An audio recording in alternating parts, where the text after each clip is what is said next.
Hello guys, welcome back to my channel. I am Ajay Pawar. तो कल हमने क्लास 12th इकोनॉमिक्स शुरू की थी, जिसमें हमने इंडियन इकोनॉमिक डेवलपमेंट का चैप्टर 1 का पार्ट 1 किया था। आज हम इसी चैप्टर 1 जो है Indian economy the year of independence, इसका पार्ट 2 कर रहे हैं।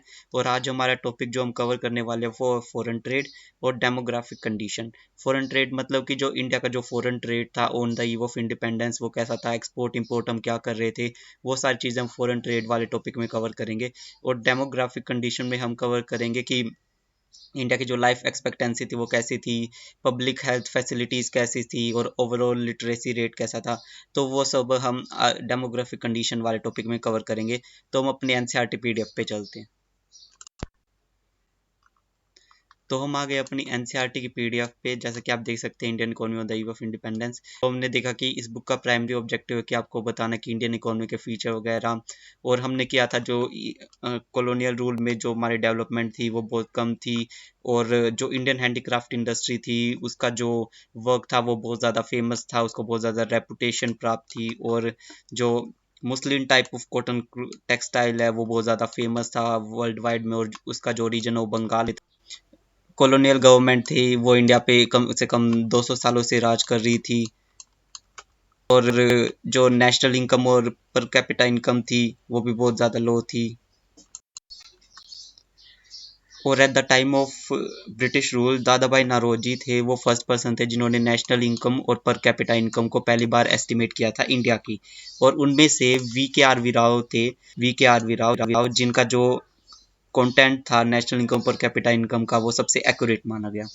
एग्रीकल्चर सेक्टर में हमने पढ़ा था कि 85% जो लोग अब एग्रीकल्चर सेक्टर पे बिलोंग करते हैं। और जो इंडियन इकोनॉमी वो एग्रीरियन मतलब एग्रीकल्चर सेक्टर के ऊपर डिपेंड करती है। और एग्रीकल्चर सेक्टर के कुछ फीचर थे कि वो स्टेगनेंट थी, लो प्रोडक्टिविटी थी, लैंड सेटलमेंट था।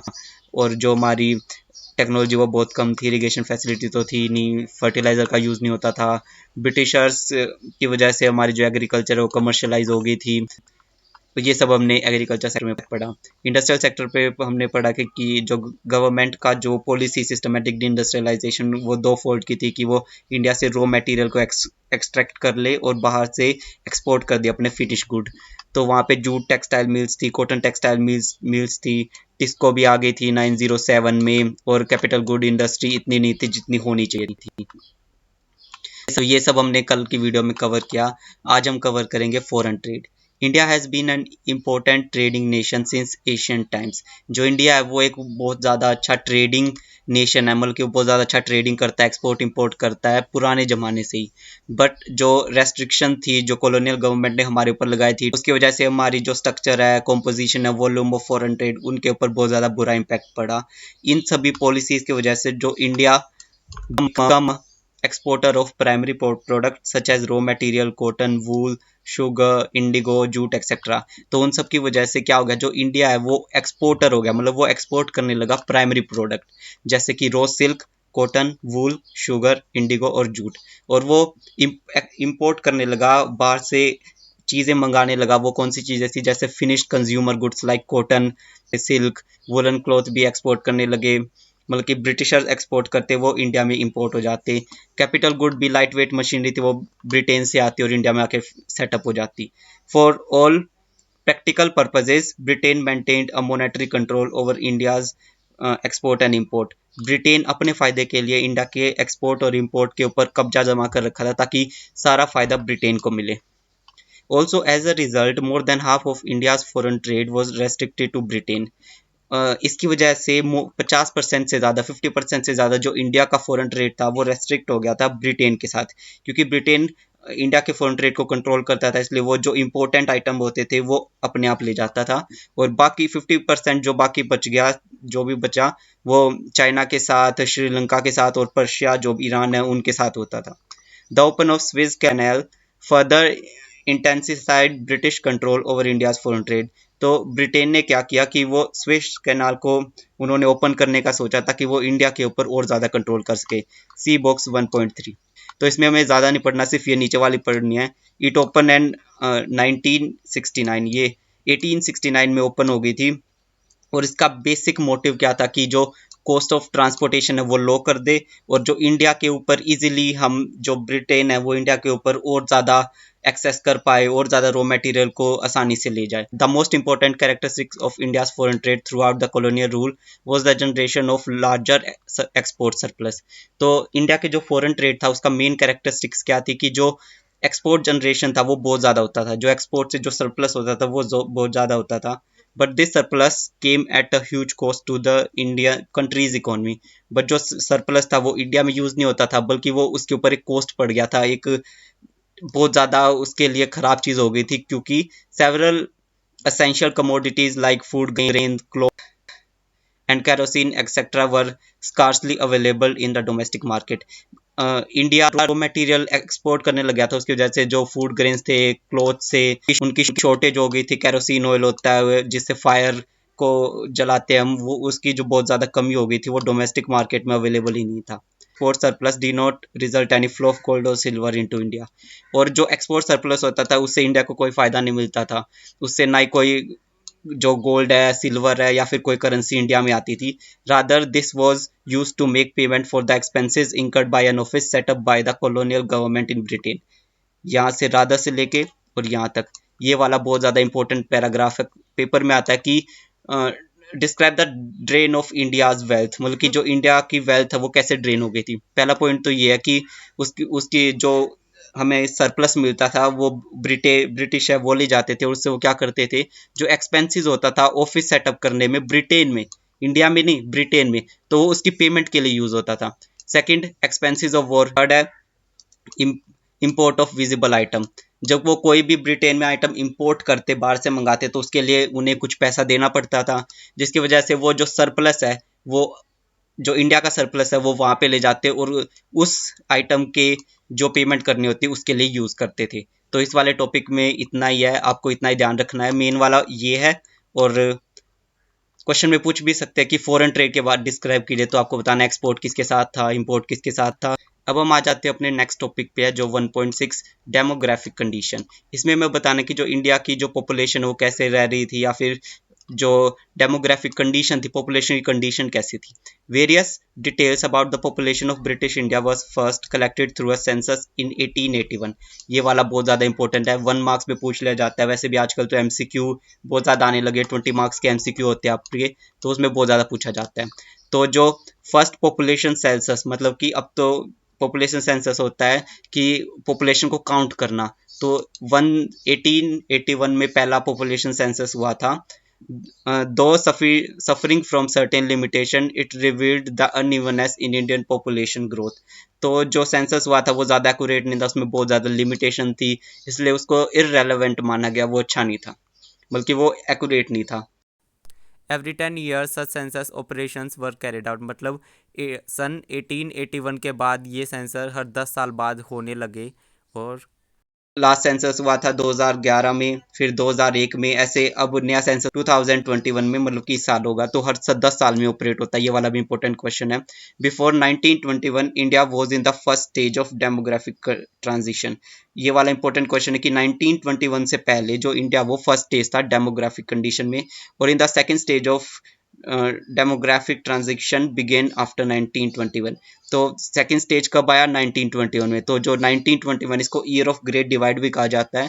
ये वाला बहुत इंपॉर्टेंट क्वेश्चन है, क्योंकि इसके बाद से क्या हुआ, जो पॉपुलेशन है वो इंक्रीज होती चली गई और जो डेथ रेट है वो डिक्रीज होता चला गया, जिसकी वजह से 1921 के बाद कभी हमारी पॉपुलेशन में डिक्लाइन नहीं आया, हमेशा बढ़ती ही चली गई। और ये भी कहा जाता है कि 2027 तक हमारी पॉपुलेशन वर्ल्ड में सबसे ज़्यादा हो जाएगी। आगे चलते हैं। The various social development indicators were also not quite encouraging. तो सोशल डेवलपमेंट इंडिकेटर्स होते हैं, जो सोशल मतलब जो लोगों की डेवलपमेंट के लिए इंडिकेटर्स होते हैं, जो बताते हैं कि लोगों की डेवलपमेंट हो रही है या नहीं, वो इतने एनकरेजिंग नहीं थे, इतने अच्छे नहीं थे। क्या थे वो? ये यहाँ से इंपॉर्टेंट है, यहाँ से लास्ट तक, कि सोशल डेवलपमेंट कैसी थी उस टाइम पे। Overall literacy rate was less than 16%। जो ओवरऑल लिटरेसी रेट थी वो बहुत ही ज़्यादा कम थी, 16% थी सिर्फ। मतलब हर 100 में से सिर्फ 16 लोग थे जो लिखना जानते थे, जो पढ़ना जानते थे, जो लिटरेट थे। Out of this, female literacy level was at negligible low at about 7 percent. जो फीमेल की लिटरेसी रेट थी वो भी बहुत ज़्यादा लो थी, वो तो मतलब बिल्कुल ही लो थी, सिर्फ 7%। मतलब हर 100 में से जो 7 वुमेन है वो पढ़ी लिखी होंगी।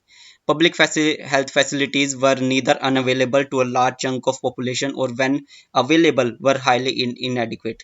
जो पब्लिक हेल्थ फैसिलिटीज़ थी वो बहुत ही ज़्यादा कम थी, और अगर थी भी कहीं भी या फिर कोई इंपॉर्टेंट एरियाज में तो हाईली इनएडिक्वेट थी, मतलब कि वो सफिशिएंट नहीं थी। उसमें चाहे डॉक्टर की कमी थी या मेडिसिन की कमी थी, पर वो इनएडिक्वेट थी। वाटर एंड एयरबोर्न डिजीज वर रैम्पेट। जो वाटर और एयरबोर्न डिजीज थी उनके ऊपर कोई कंट्रोल नहीं था इंडिया का, और वो रैम्पेट मतलब कि बहुत ज़्यादा फैल रही थी। Took a huge toll on life. तो उसकी वजह से जो बहुत ज़्यादा लोग मर गए थे, बहुत ज़्यादा लोगों की लाइफ खतरे में आ गई थी। No wonder the overall mortality rate was very high. Mortality rate होता है कि हर 1000 बंदों में से कितने आदमी मर जाते हैं, उसे मोर्टेलिटी रेट कहते हैं।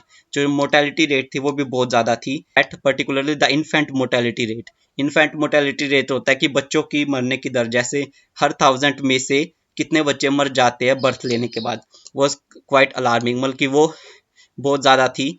अबाउट 218 पर 1000, जो वो थी, अगर 1000 में से 218 चिल्ड्रन है वो डाइड हो जाएंगे मरने के 1 साल तक, 1 साल के अंदर अंदर गैप में। To the present infant mortality rate of 13 per 1000, 33 sorry. तो और जो प्रेजेंट की इन्फेंट मोर्टेलिटी रेट है वो 33 पर 1000 है। तो इंडिया ने हेल्थ सेक्टर में बहुत ज़्यादा कंट्रीब्यूट किया, जिसकी वजह से जो 218 पर 1000 से जो इन्फेंट मोर्टेलिटी रेट वो 33 पर 1000 पे आ गया। Life expectancy. लाइफ एक्सपेक्टेंसी मतलब होता है कि एक आदमी जब वो बर्थ लेता है तो वो कितने साल तक जिएगा। वॉज ऑल्सो वेरी लो, वो भी बहुत ज़्यादा लो थी, 44 ईयर्स। सिर्फ 44 ईयर्स तक एक आदमी जिंदा रहता है बर्थ लेने के बाद, वो बहुत ज़्यादा कम होता है। इस contrast to the present 69 per year. तो अब वो मतलब कि इस अब के बारे में जो देखे तो 69 पर ईयर एक बंदा लगभग 69 साल तक जिंदा रहता है बर्थ लेने के बाद। In the absence of the reliable data, it is difficult to specify the extent of poverty at that time। तो हमारे पास डाटा अवेलेबल नहीं था, ज़्यादा रिलायबल डाटा अवेलेबल नहीं था, वो इसकी वजह से हमें बहुत ज़्यादा डिफ़िकल्टीज फेस करनी पड़ी, जिसकी वजह से हम पॉवर्टी का अंदाज़ा उस वक्त नहीं लगा सकते थे इतना ज़्यादा। But there is no doubt that extensive poverty prevail in India during the colonial period. पर हमें बहुत ज़्यादा पता था, ये हमें लगभग पता ही था कि जो पॉवर्टी है वो बहुत ज़्यादा है ब्रिटिश टाइम पे, which worsening profile of India's population at time. जिसकी वजह से पॉवर्टी ज़्यादा थी, उसकी वजह से जो इंडिया की पॉपुलेशन प्रोफाइल थी वो बहुत ज़्यादा ख़राब हो गई थी। तो आज का टॉपिक हम इतना ही रखते हैं। हम फ्लो चार्ट देख लेते हैं जो इम्पोर्टेंट टॉपिक है उनके। सबसे पहले हम इंडिया के फॉरेन ट्रेड के बारे में जान लेते हैं। सबसे पहले हम ये देखें कि हम क्या क्या एक्सपोर्ट करते थे, जैसे कि रो सिल्क, कॉटन, वूल, शुगर, इंडिगो, जूट, इन सभी चीज़ों को हम एक्सपोर्ट करते थे। इंपोर्ट हम क्या करते थे, फिनिश्ड कंज्यूमर गुड्स को इंपोर्ट करते थे, कॉटन, सिल्क, वूलन क्लॉथ और कैपिटल गुड को इंपोर्ट करते थे। और इंडिया के फॉरेन ट्रेड की प्रोफाइल कैसी थी, 50 trade with Britain, more than 50% rate था वो ब्रिटेन के साथ, और जो रेस्ट रह गया था वो चाइना के साथ, श्रीलंका के साथ, पर्शिया जिसको आज हम ईरान कहते हैं उसके साथ था। तो ये हालत थी इंडिया के फॉरेन ट्रेड की एट दैट टाइम। तो अब हम बात करते हैं use of India's export surplus. जो इंडिया एक्सपोर्ट सरप्लस को जनरेट करती थी वो कहाँ यूज़ होता था। First, to make payment for expenses incur to set up an office. सबसे पहले कोई भी ऑफिस ब्रिटेन में सेटअप होता था तो उसके एक्सपेंस के लिए सरप्लस को यूज़ करते थे। दूसरा, to meet expenses on war. War के लिए जो मीट एक्सपेंसेस होता है उनको मीट करने के लिए होता था। ब्रिटेन बहुत ज़्यादा देशों के साथ वॉर करता था कि वो उनके ऊपर कब्जा जमा सके और वहाँ से रॉ मटेरियल ले सके। और जो इनविजिबल या विजिबल आइटम्स होते थे उनकी जो एक्सपोर्ट इंपोर्ट करना होता था, या फिर उनको इंपोर्ट की जो पेमेंट करनी होती थी, उसके लिए इंडिया के एक्सपोर्ट को यूज़ किया जाता था, ना कि इंडिया के डेवलपमेंट के लिए। लास्ट फ्लो चार्ट देख लेते हैं जो है इंडियाज डेमोग्राफिक कंडीशन। इंडिया की डेमोग्राफिक कंडीशन कैसी थी, जो ओवरऑल लिटरेसी रेट थी वो बहुत ज़्यादा कम थी, 16% थी, और जो फीमेल की लिटरेसी रेट थी वो बिल्कुल 7% थी। मोर्टेलिटी रेट कैसी थी, बहुत ज़्यादा थी। और बच्चों की मोर्टेलिटी रेट कैसी थी, वो वेरी हाई थी, 218 पर 1000, पर वो अब बहुत कम हो गया, 33 पर 1000। एक्सपेक्टेंसी रेट कैसी थी, वो 44 ईयर थी सिर्फ, मतलब हर बंदा बर्थ लेने के बाद सिर्फ 44 ईयर तक जिएगा, और अब वो हो गई है 68 पर ईयर। आगे देखते हैं पब्लिक हेल्थ फैसिलिटीज़ कैसी थी। unavailable for a large chunk of population but पर जहाँ पर थी वो हाईली इनएडिक्वेट थी। सॉरी, इनएडिक्वेट कट रहा है पर यहाँ पे हाईली इनएडिक्वेट है, वो बहुत ही ज़्यादा कम थी। अगर आपको आज वाली वीडियो अच्छी लगे तो इस वीडियो को लाइक करिए। अगर आपको कोई भी डाउट है तो आप कमेंट में अपना डाउट लिख सकते हैं, मैं आपको उसका आंसर देने की पूरी कोशिश करूंगा। अगर आपको चैनल अच्छा लगा हो या फिर आपको और सारी वीडियोज़ देखनी हो तो आप चैनल को सब्सक्राइब भी कर सकते हैं। Thank you for watching the video.